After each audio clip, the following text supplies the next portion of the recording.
Salam sejahtera my boys and my student. Hari ini cikgu sambung untuk unit 6,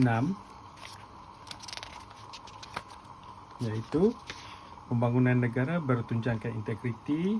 Kita fokuskan kepada soalan peperiksaan ataupun poin-poin penting yang bakal ditanya dalam peperiksaan SPM yang bakal diadakan nanti. Alright. First, yang paling penting yang you mesti kena ingat setiap kali ialah bila cerita tentang integriti, cerita tentang rasuah, inilah nilai-nilainya. Kejujuran, harga diri, toleransi, rasional dan patriotisme. Okey. Rakyat berintegriti, negara disanjungi. So, mungkin dia boleh just keluar macam ni, rakyat berintegriti, negara disanjungi. Adakah anda bersetuju dengan pernyataan di atas? Bincangkan. So, mestilah bersetuju. Kalau you bagi jawapan tak bersetuju, of course, salah. So, bincangkan. So, rakyat berintegriti, you boleh bincangkan bagaimana nak mewujudkan rakyat berintegriti, kesan pengabaian integriti, kepentingan mengamalkan integriti. Ini antara benda-benda yang boleh ditanya dalam peperiksaan.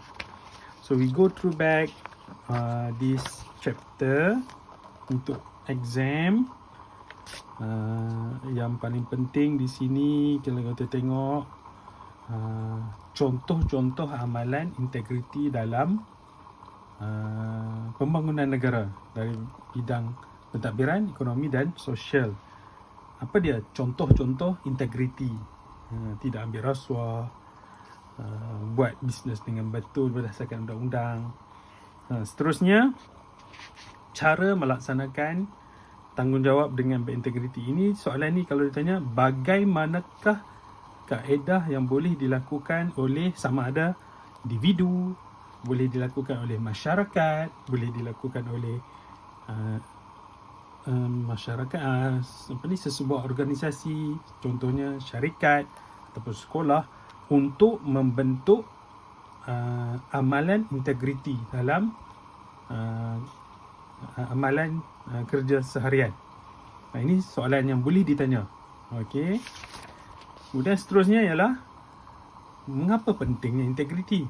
So ini dia punya jawapan ni. Tingkatkan imej, martabatkan perusahaan, memanfaatkan sumber negara.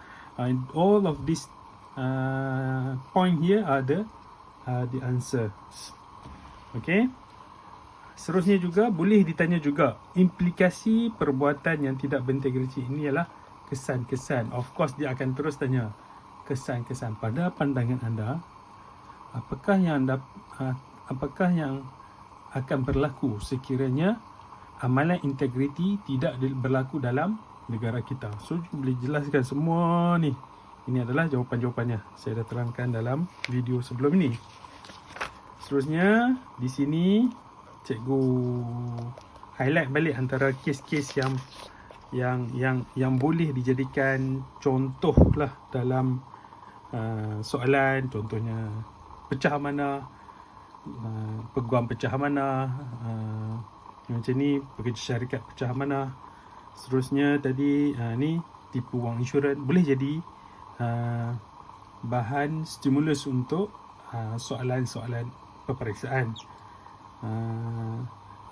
Disebabkan banyak cerita tentang cukai, ni pun boleh jadi juga. Siapa tak kenal ni? Datuk Seri Vida. Dia kata pertuduhan yang diberikan oleh Lembaga Hasil Dalam Negeri, dia tak bayar cukai 4.6 juta. So kalau cukai dia 4.6 juta, cukai tax dia 4.6 juta, you boleh kira lah nanti berapa keuntungan sebenar yang dia ada.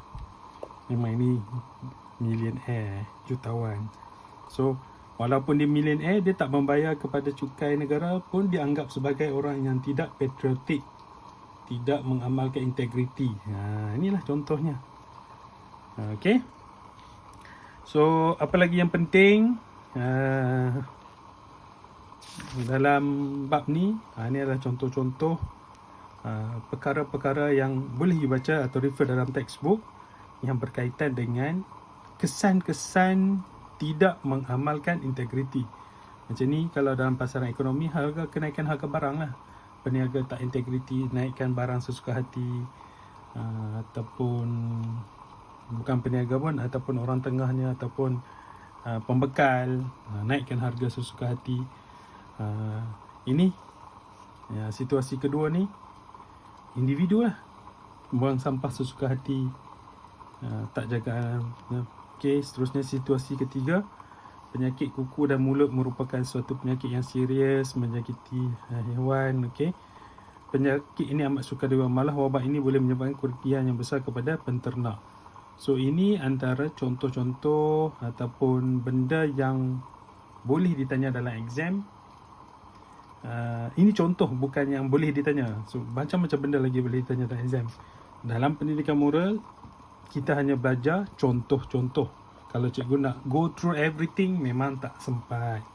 So berdasarkan contoh ni akan keluar soalan, you kena padankan atau padan-suaikan dengan keadaan semasa.